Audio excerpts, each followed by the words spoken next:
This meeting is being recorded. Okay. Lovely. Excellent. Okay. Sorry, just bringing it all together so I can see things nicely. Okay, bro. Hey, so thank you all for being here this morning. I wanted to begin the presentation by showing you something which I think is utterly terrifying. And I want to just sort of warn you before I do it, because it's probably a fairly intense experience for a Sunday morning. Here we go. There it is. Are you okay? There is no doubt in my mind that this is one of the very worst things ever published. Or at least this is what I would have told you at the age of 5, when my parents, after insistent nagging in a bookshop while on holiday, caved and purchased Christopher Maynard's World of the Unknown Ghosts for me. There are a couple of other entries in the series that haunted my childhood as well, one on UFOs and one on monsters. I've a sense that probably many of us recall these books. But it was Black Shuck that ruined my sleep, and in turn that of my parents, who in fact did not learn from this episode and went on to let me watch The Exorcist when I was 10, but that's sort of another story. Now, despite the psychic risks attendant on reading this kind of stuff, I was a big fan of books like Maynard's. The library around the corner from ours had a shelf full of them, books which described the facts about ghosts and witches and monsters. Now, Maynard's book was just one example, albeit a relatively well-known one, of what was in the later 20th century a fairly common form. Maynard's book was obviously aimed at children, a lot of them were, but this wasn't always the case. Indeed, during the later 60s and 70s, there was a good deal of this sort of material produced. Gazetteers of ghosts, handbooks of demonology and witchcraft, coffee table books treating the devil and all his works. So in this presentation, I'd like to briefly introduce a handful of these books, which I'll call non-fiction Gothic, although I'm increasingly unsure that this is an especially good term for them, as I think the issue of their relationship to the real is actually somewhat vexed. And I'll suggest that perhaps we need to account for the ideas these books put forward when we endeavour to interpret British Gothic fiction and film in the 1960s and 70s. Actually, I've sort of slightly beefed the presentation up, so I'm going to make the claim that really this is something we need to be attentive to throughout much of the 20th century, although, yeah, I'll see what you make of that. So the 60s and 70s in the British context is an era that suggests hammer horror, The Wicker Man, The Omen, BBC adaptations of M.R. James stories, but also this is a period that longer receptions run through. Dennis Wheatley continued to churn out black magic thrillers. Du Maurier's Rebecca remained a touchstone for Trapped in a House with a Bloke and Maybe His Ex paperbacks.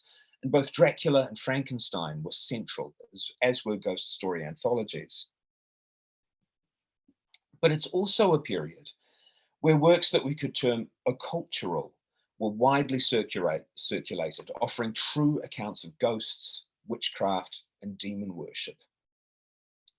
Returning to Maynard, in his introduction, he writes, "This book is for anyone who has shivered at shadowy figures in the dark, heard strange sounds in the night, or felt the presence of a mysterious something from the unknown.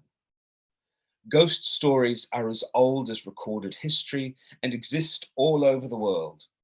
You will meet haunting spirits, screaming skulls, phantom ships, demon dogs, white ladies, gallows ghosts, and many more. This book also explains the techniques and equipment of ghost hunting and tells how lots of ghosts have been exposed as fakes or explained away as natural events. Also included are recent theories which attempt to explain the possible existence of ghosts." Now, on the face of it, all of this is deeply conventional, but I think that's the point. This sort of rhetoric regularly accompanies fictional and non-fictional accounts of haunting. If we were to look at Maynard's intro, It seems at first he makes an appeal to lived experience. This is a book for people who have, perhaps, encountered a ghost, or at least have wondered if they have encountered a ghost. He then seems to step back from that personal appeal. Ghost stories, he says, are ubiquitous. He then promises that the book will stage encounters that are more definite than the shadowy sensations mentioned in the first paragraph, as if reading about ghosts is a lot like meeting them. Then there's a more skeptical note sounded. Lots of ghosts are, of course, fakes. Yet Maynard closes on the possible existence of ghosts. These ideas of lived experience, of a confusion between story and encounter, a half-hearted skepticism alongside an encouragement to entertain possibilities, are constants of the non-fiction Gothic. Less well known than Maynard's Ghosts is Peter Haining's 1969 The Satanists. It's a different sort of thing in that it's an anthology of short fiction aimed at adults, or at least at adolescents. Nevertheless, Haining offers an introduction and a kind of briefing about modern Satanism, the facts, that chimes with Maynard's claims about ghosts. Haining writes, "This is an anthology of fiction, but in beginning the collection, I have set out to substantiate the facts about Satanism being practiced today, here in this country, and very probably not far from your own home. I feel it is necessary for the reader to know a little of the background on which the majority of the stories are based. My statements and conclusions are based on facts culled after patient and thorough investigation over a number of years." And Haining goes on, "Satanism has become a widespread evil throughout the length and breadth of Great Britain. From being the preserve of a few isolated cranks and sexual perverts, it has grown with alarming speed into a nationwide network with members from all strata of society. The presence of this cult is still, however, unacknowledged by the vast majority of people." As with Maynard's Ghosts, Haining presents Satanism as a ubiquitous phenomenon. His point about the satanic threat being unacknowledged suggests conspiracy and gives this information the sort of slippery, uncertain status that Maynard's Ghosts have. And Haining closes his introduction with this claim: "Meet now the Satanists in fact and fiction. The dividing line is as narrow as you care to make it." So again, the limits of fact and fiction appear uncertain. And again, reading is staged as a kind of encounter. In a lot of ways, the basic idea and approach, the rhetoric of the thing is really similar to what Maynard's doing in that Usborne book. Another example. This is Dennis Wheatley's Library of the Occult series, which ran to 45 volumes in paperback between 1974 and 1977. And it really took this blurring of factual and fictional as an editorial principle. The series published both novels and esoteric texts, including, for instance, Jack Williamson's weirdo sci-fi werewolf novel, Darker Than You Think, Stoker's Dracula, alongside handbooks on fortune telling and Helena Blavatsky's theosophical writings, as if it sort of makes perfect sense to read these things together. Emblematic of Wheatley's editorial project is volume 21, Satanism and Witches, which was an anthology edited by Wheatley himself. It includes historical accounts of witchcraft, some quite speculative essays, some of Wheatley's newspaper articles where he worries about the threat of black magic, not unlike Haining. He writes, "One cannot laugh off the supernatural. Black as well as white magic is still widely practiced in Devonshire, and that there has been one definite death caused by witchcraft." There are also, somewhat confusingly, given Wheatley's concerns, instructions for making a contract with the devil and something called The Secret Grimoire of Turiel. At the same time, Nathaniel Hawthorne's Young Goodman Brown is retitled The Salem Mass and presented as a literal account of demon worship in the forest, rather than as an allegory of losing one's faith. There is an excerpt of Betty May's memoir recounting her unhappy time at Crowley's Abbey of Thelema on Cefalu, and a piece from Crowley's occult horror novel Moonchild, which Wheatley insists is actually an autobiography. The divisions between what is understood as fiction and what is understood as a record of lived experience become very thin indeed in this approach. So we've talked a little bit about ghosts, about networks of evil occultists, but surely this sort of blurring of things doesn't actually go further, or perhaps it does. When we come to Nella Volta's The Vampire, published at the end of the 1960s, it's probably one of the most gonzo things I've ever read. It ran to several editions and was translated from an earlier French edition in the middle 60s. It's only the later editions that bore this myth or reality cover, which is slightly misleading. Volta, I think, never really stops to consider the distinction. The Vampire is a work of scholarship, or at least scholarship of a kind. It includes 254 endnotes, a 31-page glossary of relevant terms, and a short gazetteer of vampire species in various parts of the globe. It's a work of scholarship, but written without regard for the things we require of scholarship in the academy: reliable sources, a sense of history, engagement with other thinkers in the field, and a concern for what is, and I use the term in inverted commas, true. I think scholarship is a creative act, but Volta's scholarship is creative in a different way. She explores vampirism in the widest terms possible, thinking about physical reverence for the dead and macabre forms of sexual violence. She assures us that the sex life of the dead is rather intense on the whole. It's on page 9. And it goes from there.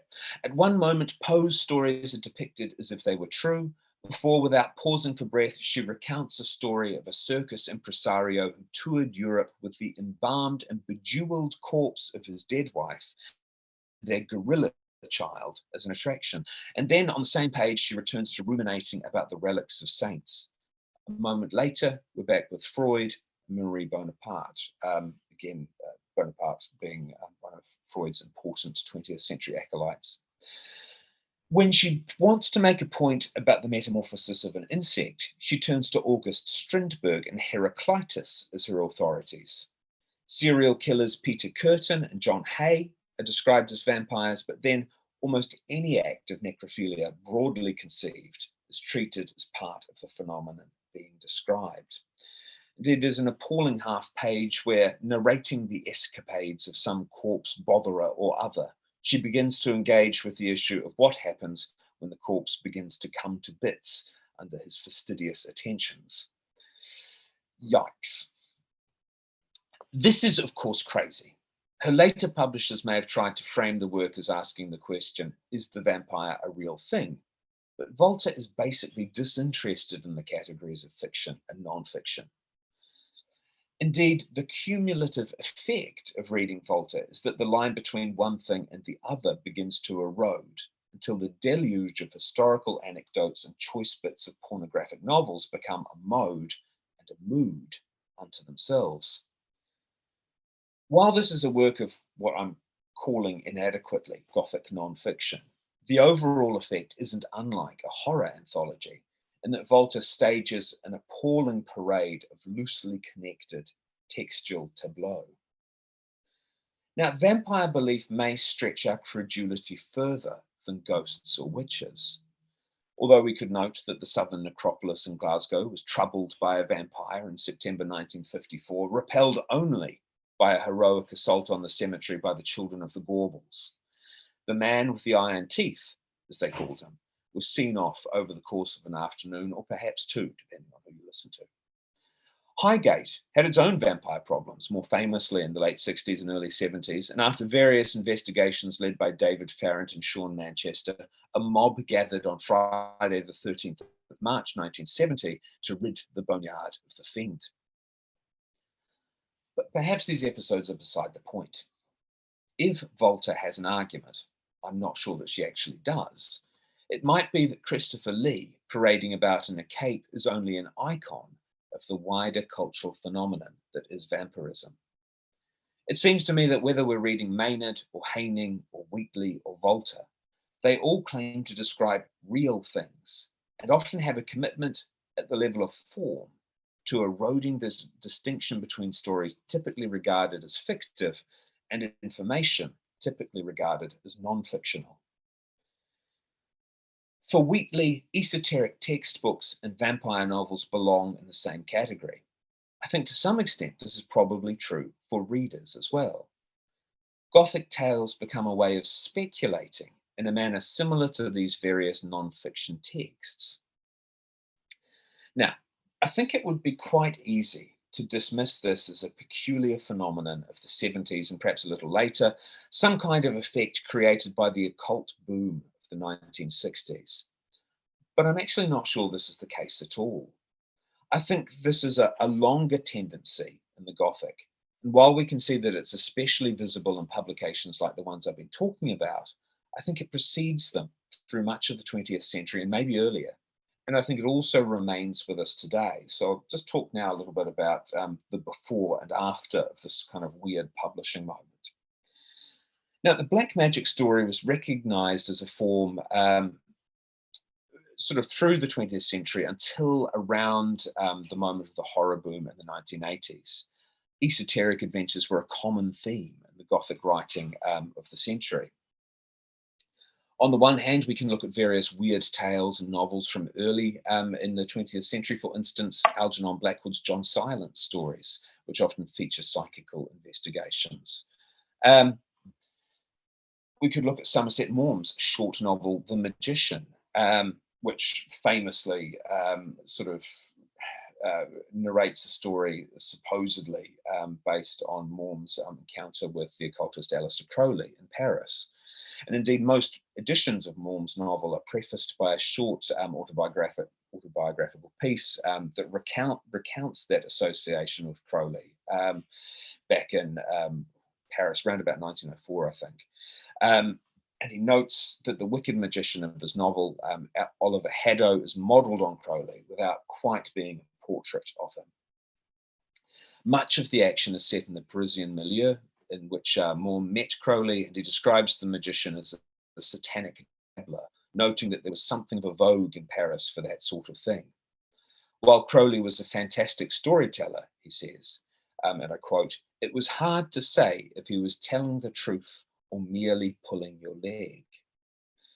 This account establishes the authority of Maugham's modelling of Crowley, but it also emphasizes the uncertainty associated with Crowley's stories about himself and his claims. So again, there's an appeal to fact, but also an acknowledgement of fiction.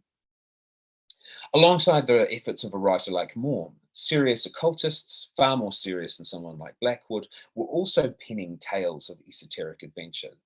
I'm thinking of Dion Fortune and Crowley himself. It's striking also that Crowley saw a role for fiction in the training of the esoteric aspirant. Alongside various grimoires, when Crowley puts together a reading list for the student of the Hermetic Mysteries, he recommends various works of fiction, such as Edward Bulwer Lytton's A Strange Story, the works of Arthur Machen, which he says are of great magical interest, and also Stoker's Dracula. Crowley's magazine, The Equinox, which ran from 1909 to 1919, published esoteric instruction alongside tales, plays, and poems, which often had Gothic elements, such as Edith Archer's The Vampire, Edward Storer's The Three Worms, or Crowley's own adaptation of Poe's The Telltale Heart for the stage. These literary works are distinct from Crowley's theoretical and practical writing on magic, but he tends to present literature as contiguous with and even beginning to bleed into sort of the more serious business of magical instruction.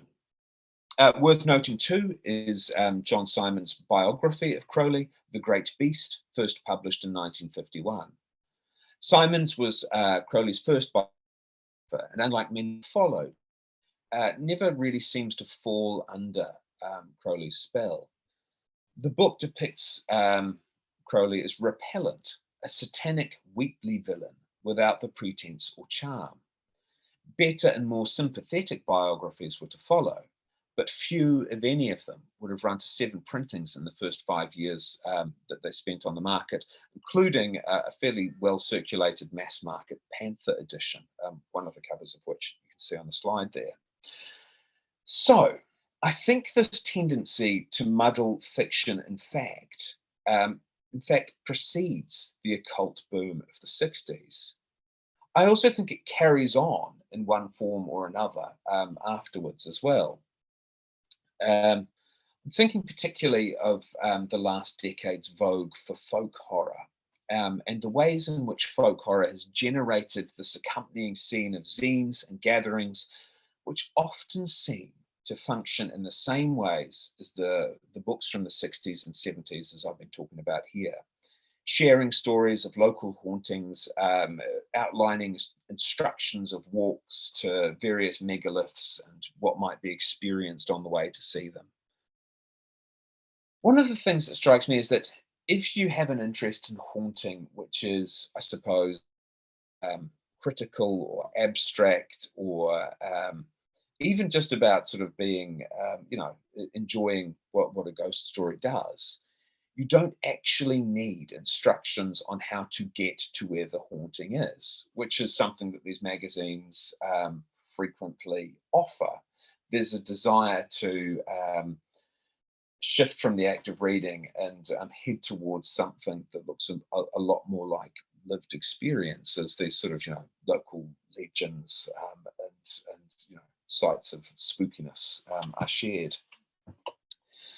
Indeed, while folk horror is most often spoken about in terms of the horrifying, the eerie, and the uncanny, there are also significant claims made for its ability to create meaning and even to enchant. For Sharon Krauss, folk horror, particularly The Wicker Man, offers such a convincing portrayal of a magical world, we come to imagine that magic is real, she says, so that we might experience the world around us as magical. Phil Lagarde sees the genre as resisting industrialization and ecological change, and is helping us to re-enchant our perception of place. These readings suggest that folk horror is being used in unconventional and even magical ways. And I think it's an interesting moment too, and that, folk horror is also very much looking back, not to some sort of misty, distant past of the British Isles, but to, again, the 60s, the 70s, exactly the period that I'm sort of talking about in terms of the emergence, or the really visible emergence of a non-fiction Gothic. Adam Scovell, whose book Folk Horror, Hours Dreadful and Things Strange, seems to remain central to understandings of the genre. In it, he recounts viewing the climactic ending of The Wicker Man in a packed cinema back in 2013. And this is what he describes. Exhilaration reached its peak at the final sound of Paul Giovanni's score, its last horn being mournful, fateful, and celebratory. The head of the Wicker Man fell into burning flame, giving way to a vibrant sun at dusk. The logo of the Summer Isle sun came up, as did the house lights, as if it had lit up the auditorium with its rays of the past. Perhaps we would all leave as pagans in its warm glow. Like the jubilant villagers of Summer Isle, the audience was in equal rapture, clapping as if the film's director Robin Hardy himself had sacrificed Woodward in a frenzied ritual of fire for the benefit of horror cinema as a whole. It's This is a key part of Scovell's intro to his book, which is ostensibly a critical survey, yet it seems much more interested in celebration rather than critique. At moments like this, folk horror isn't even horror any longer, but rather a subgenre which is being used for quite different ends. It suggests a kind of subjunctive, an as if, a way of sort of believing in an alternative world to the world we know that we occupy. So, returning to the texts that we've been particularly looking at, the texts of the 60s and 70s, it seems to me that these texts make suggestions, often explicitly to their readers, about how to engage with the materials that they treat. And it seems to me that these suggestions are quite distinct from the kinds of claims that Gothic studies, as it's practiced inside the academy, tends to make about the texts and tropes it looks at. Gothic studies tends overwhelmingly to encourage a highly interpretive approach to the Gothic text, an approach which is especially alive to the metaphorical potential of the weird events and the monstrous figures they depict. For instance, the basic critical move of the Mad Woman in Gothic is that understanding Bertha Mason as all women enables a hermeneutic process that can be applied widely to the Victorian novel. And certainly that's an argument which has spun out to inform the treatment of gender inside Gothic studies much more widely. In the literature of terror, David Punter invoked both Marx and Freud as aids to interpreting the Gothic, so that with critical analysis, the Gothic text might tell us about history, the mind, and culture. Eve Sedgwick's The Coherence of Gothic Conventions suggests a similar set of reading procedures that emphasize metaphor. I mention those texts because they seem, you know, key texts in terms of the early constitution of Gothic studies. They're also written by people just sort of in the immediate wake of the sort of moment in the 70s that I've been thinking about. But I think this, this tendency actually runs longer inside Gothic studies. So we can look at a critic like Fred Botting, writing much later than Gilbert and Gerber and Punter and Sedgwick, tending to read the Gothic as describing and illuminating the crises of the culture it emerges from. Hauntology understands the ghost as a symbol, not as a phenomenon, not as something that might be seen. Jeffrey Jerome Cohen's monster theory insists that the monster's body is a cultural body, and on it goes. All of these approaches avoid the idea that the Gothic is really thinking about the experience of haunting or encounters with spirits, or thinking about the phenomenon of witchcraft and alternative religion, or indeed the practice of vampirism. The problem is, of course, that these things are in some way still regarded as eccentric, as cranky, as illegitimate ideas, inappropriate objects for academic scrutiny. Now, esoteric ideas have a different quality to them. Wouter Hanegraaff characterizes occult and esoteric ideas as belonging to the discredited wastebasket category of rejected knowledge, he says. That is, these ideas are disreputable and haven't historically been understood as a proper subject for academic study. Although recently we are seeing a sort of boom inside sort of esoteric studies more widely. Although more recent work has raised questions about Hanegraaff's description, and I'm grateful to Christine Ferguson for this tip. Eagle Aspran wonders if rejected is a bit of an overstatement when we think of esotericism, and terms such as superseded or ignored or forgotten knowledge might be better. He speaks of low prestige knowledge.